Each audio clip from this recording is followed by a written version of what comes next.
স্বামী ও শ্বশুরবাড়ির অধিকার ফিরে পেতে ফের শ্বশুরবাড়ির সামনে ধর্নায় বসলেন এক গৃহবধূ। ঘটনাটি আরামবাগের গৌরহাটি ১ নম্বর গ্রাম পঞ্চায়েতের সাপড়াজোলের। স্কুল জীবনে শুরু হওয়া ভালোবাসার পর এই বছরই আনুষ্ঠানিকভাবে বিয়ে করেছিলেন ওই দম্পতি। কিন্তু বিয়ের কিছুদিন পর থেকেই চিকিৎসক স্বামী ও শ্বশুরবাড়ির সঙ্গে তার অশান্তি শুরু হয়। অভিযোগ, সেই অশান্তির জেরেই গৃহবধূকে বাপের বাড়ি ফিরে যেতে হয়। এর আগেও একই দাবিতে শ্বশুরবাড়ির দরজার সামনে ধর্নায় বসেছিলেন তিনি। শ্বশুরবাড়ির লোকজন ও স্বামীর বিরুদ্ধে থানায় অভিযোগও দায়ের করেছিলেন গৃহবধূ। পাল্টা অভিযোগ করা হয় শ্বশুরবাড়ির পক্ষ থেকেও। এদিন ধর্না অবস্থান থেকে গৃহবধূর বক্তব্য, স্বামী তাকে নিয়ে সংসার করবেন কিনা তা তিনি জানতে চান, তাই বাধ্য হয়ে আবারও ধর্নায় বসেছেন। অন্যদিকে শ্বশুরমশাই জানান, বিষয়টি বর্তমানে আদালতের বিচারাধীন, তাই আদালত যে সিদ্ধান্ত নেবে সেই সিদ্ধান্তই তাঁরা মেনে নেবেন। সেই থেকেই আমি যে প্রথমবারে বসেছিলাম তখন এরা একসেপ্ট করে নিচ্ছিল না। তখনও বলছিল আমার ছেলের মানসিক অবস্থা ভালো নয়, তার যখন মানসিক অবস্থা ঠিক হবে সে ঠিক কথা বলবে। আর তারপরে উম, এরা আমার নামে কেস করেছিল, উভয় পার্টি কেস করেছে। এরা প্রথমে করেছেন, তারপর আমি কেস করেছি এদের নামে। করার পরে এরা জামিন হয়ে বাড়ি এসেছে, আমি এসেছি। এসে আমি যথারীতি এদেরকে কাল থেকে আমি রিকোয়েস্ট করছি যে আমাকে দরজাটা খুলে দিন, আমাকে ঘরে ঢুকতে দিন, কারণ আমি ঠান্ডা, আমি একা রাত্রে একটা মেয়ে, বাইরে থাকা সেফটি নয়। কারণ এই শীতকালেতে এত মানে একটু কোনো দয়া মায়া বলে যদি মানুষের মধ্যে কিছু জিনিস থাকতো, যে হ্যাঁ, আমার শ্বশুর মশাই যথেষ্ট সাপোর্ট করেছে, আমি মিথ্যে কথা বলবো না। কাল থেকে আমি আসার পর থেকে আমার সাথে ভালোভাবে কথা বলেছে আমার শ্বশুর। কিন্তু সব থেকে আমার যেটা মনে হচ্ছে যে আমার ভাসুর চাই না যে এটা আমি ঘরে ঢুকি, আর সবকিছু পরিচালনা করছে সেই। আর আমার স্বামীও আমি স্বামী বলতেও আমার লজ্জা করছে। ওরকম স্বামী যেন মানে অতি শত্রুকেও না ওরকম স্বামী দেয়, যে জানে যে তার স্ত্রী এত স্ট্রাগল করছে, জেনেও সে সে একবার ফোন করতে পারছে না। এটা না পুরুষের পরিচয়। এই বাড়িতে আমার ভাসুর থাকে, আমার যা থাকে, আমার শ্বশুর শাশুড়ি, এখন আমার জায়ের মা আর বোনও আছে। বাইরের লোকের জন্য জায়গা রয়েছে, কিন্তু ভেতরে বউয়ের জন্য জায়গা নাই।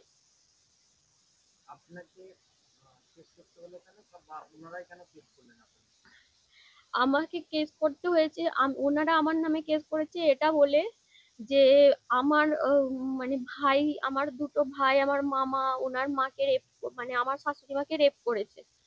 তো আর গলায় দড়ি দিয়ে ওইখানে টাঙিয়ে দেওয়া হয়েছিল, তারপরে ওইখান থেকে বের করে নিয়ে গিয়েছিল।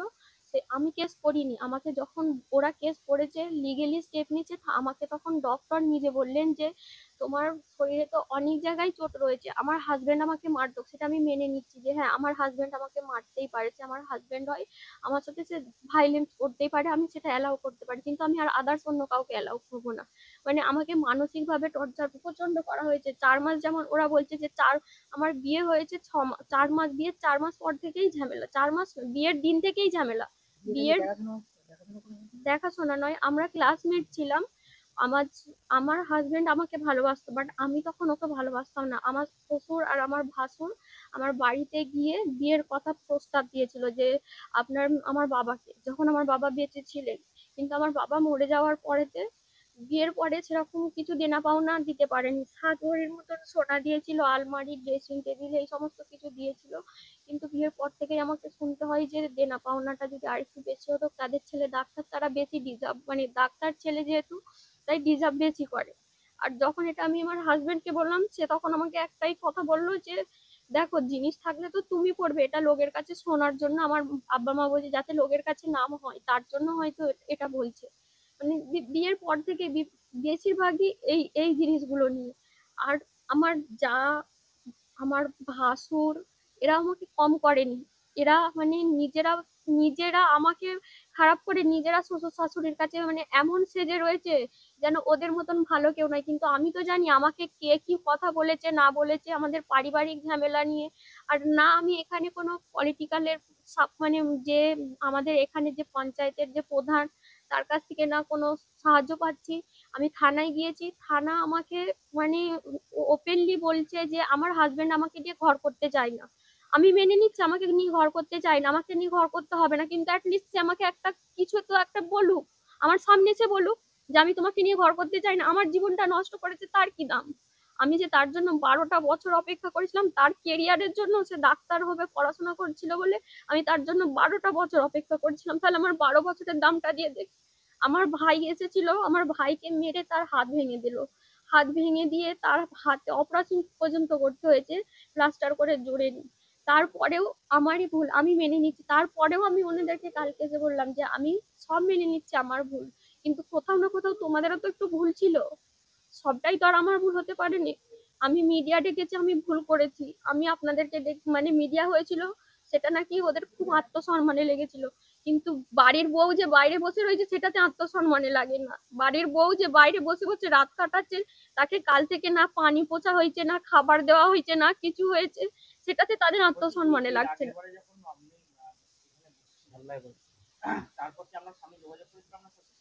তারপর হ্যাঁ, তারপর আমার স্বামী আমার সাথে অনেক দিন পরে, আজ থেকে প্রায় 1 মাস হতে যাচ্ছে, মেসেজ করেছিল। কিছু মেসেজ আমাকে করেছিল, মানে মেসেজ গুলো দেখে পড়ে মনে হলো সেও ফ্যামিলির চাপে রয়েছে। ফ্যামিলি তাকে এই গিল্টে ঢেলে দিয়েছে যে তুই একটা রং পার্সনকে চুজ করেছিস, আর ও ওটাই মেনে নিয়েছে যে হ্যাঁ আমি তার জন্য ভুল। সে কোথায় থাকে আমি জানি না। এর বাড়ির লোক বলছে তার সাথে, হ্যাঁ, ফোনের সুইচ অফ, ফোনের নাম্বার চেঞ্জ করে দিয়েছে, সমস্ত কিছু চেঞ্জ করে দিয়েছে। বিয়ে আমাদের লিগেলি ভাবে বিয়ে হয়েছে প্রায় 5 বছর হয়তো হতে যাচ্ছে, কিন্তু আবার যখন আমাদের এই ফেব্রুয়ারিতে, এই মাসের ফেব্রুয়ারি, মানে এই বছরই ফেব্রুয়ারি 23 তারিখে যখন আনুষ্ঠানিকভাবে যখন হলো, তখন আবার রেজিস্ট্রি করা হয়েছে। কিন্তু আমার হাজবেন্ড কোর্ট রেজিস্ট্রি। আমি এখন এটাই চাইছি যে আমাকে ঘরে ঢুকতে দেওয়া হোক, কারণ আমার বাবা নাই।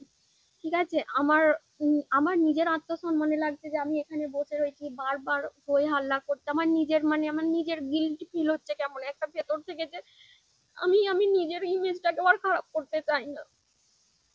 মানে এই বারবার মিডিয়া উত্তর, আমি বারবার বলছি কাল থেকে এসব যে ছেলের সাথে তো আপনাদের কথা হচ্ছে, সে কি বলতে চাইছে আমাকে বলে দিন, আমি চলে যাব। সে কি বলতে চাইছে আমাকে বলে দিন, আমি চলে যাব। খালি একটাই কথা, আমার ছেলে কোর্টের মাধ্যমে যেতে চাই, কোর্টের মাধ্যমে যেতে চাই। আমার শ্বশুর বলছে কোর্টের মাধ্যমে যেটা হবে কোর্টের মাধ্যমে হবে। আমার শ্বশুর বলছে কোর্টের মাধ্যমে হবে। হ্যাঁ, আমি থানায়, আমি প্রথমে ওরা করেছিল, তারপরে আমার ডক্টরি কিছু এভিডেন্স দেখিয়ে আমি কেস করেছিলাম। যেহেতু আমাকে গলায় দড়ি দিয়ে টাঙিয়ে দেওয়া হয়েছিল, সেই হিসাবে আমি কেস করেছিলাম এখানেই, ওই রুমটাতে। হ্যাঁ, হ্যাঁ, হ্যাঁ, বাড়িতে আমার ভাসুর ছিল, কিন্তু উনি চলে গিয়েছিলেন। উনি আর আমার হাজবেন্ড দুজনেই থানাতেই ছিলেন। আমার শ্বশুর বাড়িতে ছিল, কিন্তু আমার এক্স্যাক্টলি মনে নাই কি হয়েছিল, কারণ আমার আমাকে কিছু পিলস, আমি কিছু মেডিসিন নিতাম অ্যাজ এ ডিপ্রেশন, ঘুমের ওষুধ টষুধ নিতাম, সেই জন্য আমার সেই সময়ের কোনো কিছু কথাই মনে নাই। কত যে ঝামেলা হয়েছে আমার এত কথা কিছু মনে নাই সেই সব।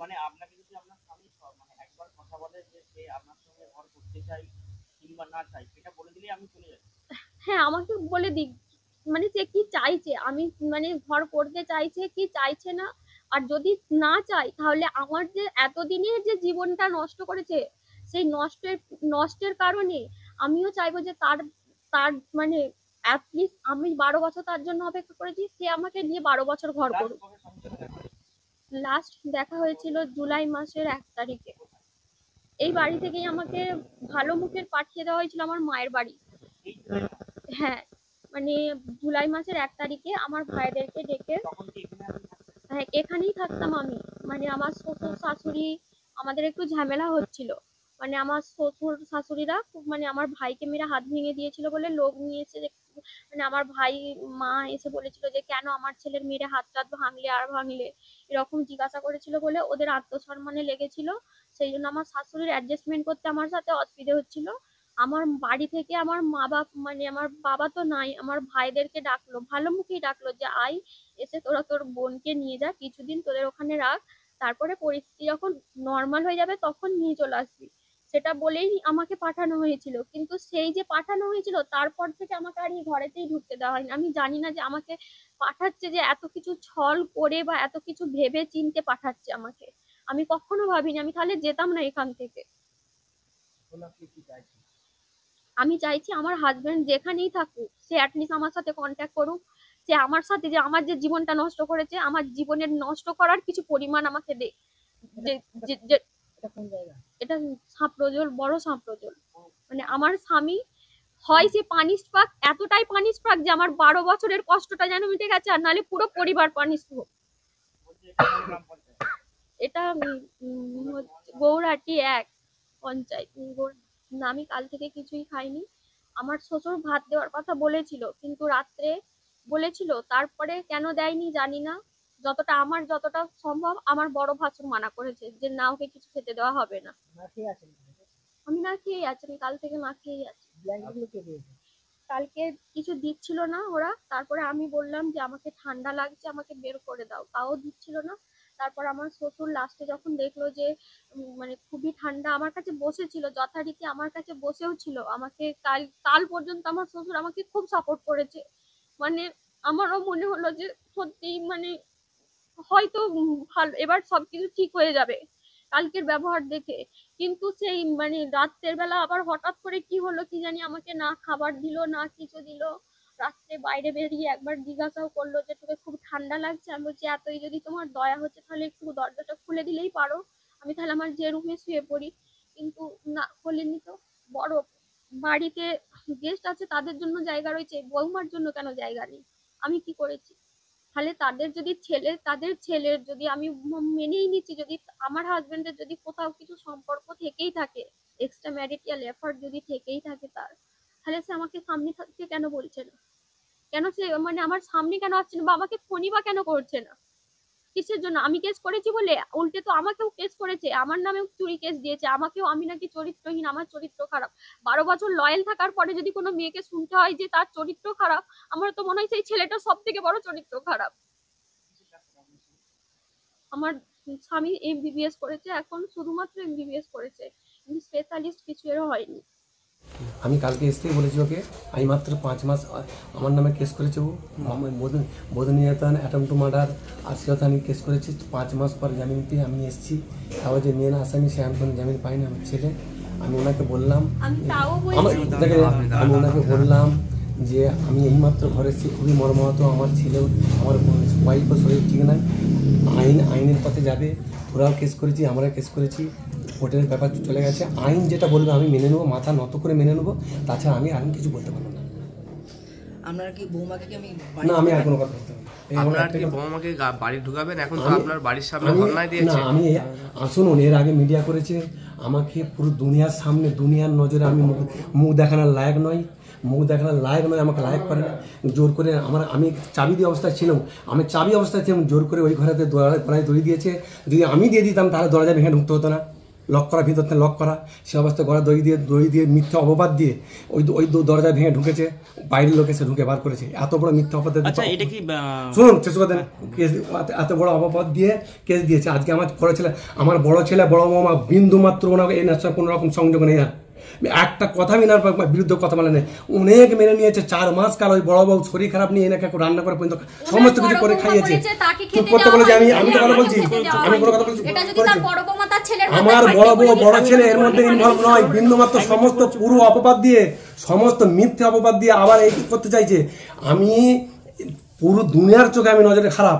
এত মিথ্যা, ওই যে বললাম আমার প্রমাণ দেখে নেন, ছবি তুলুন, এই কটা ছবি তুলুন আগে। এর আগে মিডিয়া করেছে গলায় দড়ি দিয়ে ওই গলাতে ভিতর দিয়ে লক করা অবস্থায়। তাহলে আমি এই চাবির মধ্যে রই না, এখন দেখেন চাবির মধ্যে আছি, তখন চাবির মধ্যে ছিলাম। চাবির মধ্যে থেকে আমি গলায় দড়ি দিলাম, তাহলে ভেঙে গেলে ঢুকতে হলো। ভিতরতে লক কে করলো? আমি কি চাবি দিয়েছে লক করে ঢুকে পড়লো আবার করে? সম্ভব নয়। করেছে, মিডিয়া করেছে, আরও বহু কিছু কাজ করে, যত কিছু অপবাদ দিয়েছে। আমি এখন আইনের দ্বারস্থ হয়েছি, আইনে আছি, ওরাও আছে। আইন যেটা বলবে আমি মেনে নেবো, একদম মেনে নেবো। আমার এর মধ্যে কোনো নেই। আইন যদি ওকে পরামর্শ দেয়, আমাকে পরামর্শ দেয়, ওনাকে ঢোকাতে হবে, আমি ঢুকাবো। তাছাড়া আমার কিছু দেখাশোনা করে বিয়ে ছিল না? ও দেখাশোনা করে লাভ মেরেছিল না। আমাকে 5 বছর আগে যখন আমার ছেলে বলে আমাকে লাভ ম্যারেজ আছে, আমি ওনার বাড়িতে, ওনার বাবার কাছে, ওনার বাড়িতে গিয়ে বাবা আমাকে বললাম 5 বছর ছেলেটা গরিব মানুষ বলে যে 5 বছর ছেলেটা রাখো, পড়তে দাও, তারপরে তুমি বিয়ে তা হবে। ওর বাপ ছেলে তখন বেঁচে, বাপ মারা গেল, ওর মা বাই প্রেশার আমাকে 2 বছরের মাথায় রেজিস্ট্রি করালো। নিউ নূর সোফা সেন্টার, এখানে সমস্ত রকম সোফা পাইকারি ও রিটেলে বিক্রয় করা হয়। সমস্ত সোফা নিজস্ব কারখানায় তৈরি করা হয়। প্রোপাইটার হানিফ হোসেন খাঁ ও রুহুল হোসেন খাঁ, বড়ডোঙ্গল হাটতলা সিনেমা হলের সন্নিকটে, হুগলি। যোগাযোগ 7797170093 এবং 9382003105।